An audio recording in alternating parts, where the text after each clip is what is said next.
কেউ যদি আপনাকে কষ্ট দেয়, চুপচাপ আসমানের দিকে তাকিয়ে ছোট্ট একটি আয়াত আপনি তেলাওয়াত করবেন, বিনিময়ে আল্লাহ পাক আপনাকে যেটা দিবে আপনি দেখেই সন্তুষ্ট হয়ে যাবেন। প্রতিটা মানুষের অন্তরে কিন্তু দুঃখ কষ্ট থাকে, প্রতিটা মানুষের অন্তরে ব্যথা থাকে, বেদনা থাকে। মানুষ তাকে কষ্ট দেয়, কেউ এই কষ্ট সহ্য করতে না পেরে পাল্টা আক্রমণ করে, পাল্টা বদদুয়া করে। কিন্তু আল্লাহ পাক শিখিয়েছেন, না, বদদুয়া করার দরকার নাই, তুমি শুধু আমার কাছে বিচারটা দিয়ে দাও, শুধু একটা আয়াত তেলাওয়াত করে নাও, আমি আল্লাহ পাক বিনিময়ে তোমাকে সন্তুষ্ট করব এবং তোমার প্রতিপক্ষকে আমি আল্লাহ পাক ঘায়েল করব। আল্লাহ পাক বলেন, কষ্ট আসবে তোমার জীবনে, দুঃখ আসবে তোমার জীবনে, ফাইন্না মাআল উসরি ইউসরা, এই কষ্টের পরে আমি আল্লাহ পাক তোমার জন্য সুখ রেখে দিয়েছি, যদি তুমি ধৈর্য ধারণ করতে পারো। এবং যদি তুমি এই আইনটা, এই বিচারটা নিজের হাতে না তুলে নাও, এটা আমি আল্লাহর উপরে ছেড়ে দাও। বিচার যদি আমি আল্লাহর উপরে আসে, আমি আল্লাহর মতোই বিচার করব। ন্যায় বিচারক আমি আল্লাহ নিজে, অতএব ন্যায় বিচারটা আমি আল্লাহ তোমাকে করে দেব। পৃথিবীর জমিনে যাদেরকে আপনি সুখী দেখেন, প্রতিটা মানুষের অন্তরে কষ্ট আছে। পৃথিবীতে যত মানুষকে আপনি বেশি সমৃদ্ধশালী দেখেন, প্রতিটা মানুষের মধ্যে কষ্ট আছে। হযরত খিজির আলাইহিস সালাতু ওয়াস সালামের কাছে একজন ব্যক্তি গেলেন, গিয়ে বলছেন, হুজুর আপনি আমার জন্য দোয়া করেন, আমি পৃথিবীর সবচেয়ে সুখী মানুষ হতে চাই।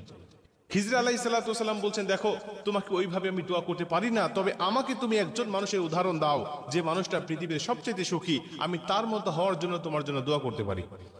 তিনি বলছেন, হুজুর তাহলে কিছুক্ষণ সময় দেন, আমি একটু খুঁজে বের করে দেখি পৃথিবীতে সুন্দর মানুষ, সুখী মানুষ কে আছে। উনি খুঁজতে লাগলেন, দিক বিদিক তিনি ছুটতে লাগলেন, মানুষকে বলা বলি করতে লাগলেন, পৃথিবীতে সবচেয়ে সুখী মানুষ কে, আমাকে দেখায় দাও, আমি তার কাছে যাব। কোন এক এলাকায় গেলেন এবং সেখানের মানুষেরা বলতে লাগলেন যে অমুক এলাকায় অমুক জায়গায় একটি ব্যক্তি থাকে, তার জীবনে কোনো দুঃখ কষ্ট নাই, তার জীবনে কোনো অভাব নাই, তার জীবনে সবকিছু আল্লাহ পাক ভরপুর করে দিয়েছে, অতএব তার কাছে গেলেই তুমি জানতে পারবে। ওনার কাছে গেলেন, গিয়ে বলছেন, আচ্ছা আমি শুনলাম আপনি পৃথিবীর সবচেয়ে সুখী মানুষ, ঘটনা কি সত্য নাকি এর মধ্যে কিছু লুকায়িত আছে? মুসলমান ভাইরা আমার মনোযোগ দিয়ে শুনে নেন। ওই লোকটি ডাক দিয়া বলেন, আল্লাহর বান্দা, আমি পৃথিবীর সবচেয়ে সুখী মানুষ হিসাবে মানুষ আমাকে জানে, কিন্তু আমার ভিতরেও কিছু কষ্ট রয়েছে, দুঃখ রয়েছে, যেটা মানুষকে আমি বুঝাইতে দেই না, মানুষকে আমি বুঝতে দেই না, মানুষকে আমি জানতে দেই না।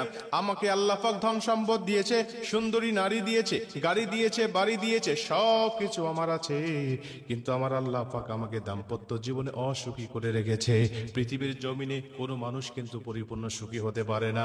পৃথিবীর জমিনে কোনো মানুষকে আমার আল্লাহ পাক পরিপূর্ণ সুখ দান করবে না।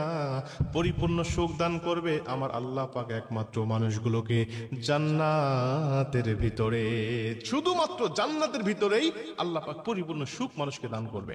অতএব আপনার কপালে যখন দুঃখ আসবে, কষ্ট আসবে, যখন মানুষ আপনাকে আঘাত করবে, তখন আপনি সূরা ইউসুফের ছোট্ট একটি আয়াত তেলাওয়াত করবেন। সূরা ইউসুফের ৮৬ নম্বর আয়াতের লাস্টের একটা অংশ, ইন্নামা আশকু বাসি ওয়া হুজনি ইলাল্লাহ।